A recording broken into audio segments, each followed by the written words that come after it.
kan sermon char zo te hian hallelujah amen hallelujah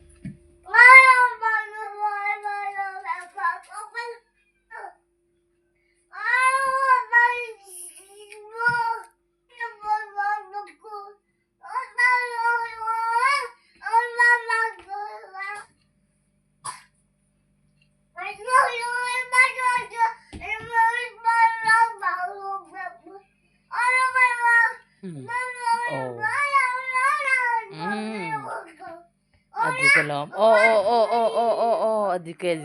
Adike.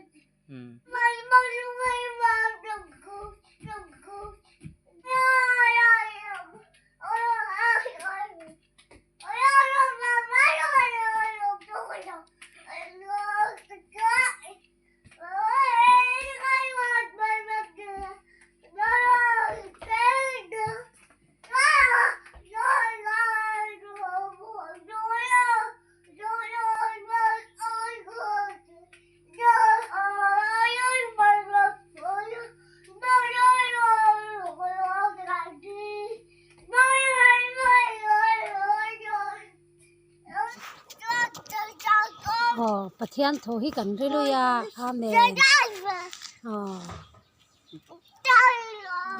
pathian te hian pathian tho hi kan sila kan trăng thei che mai nia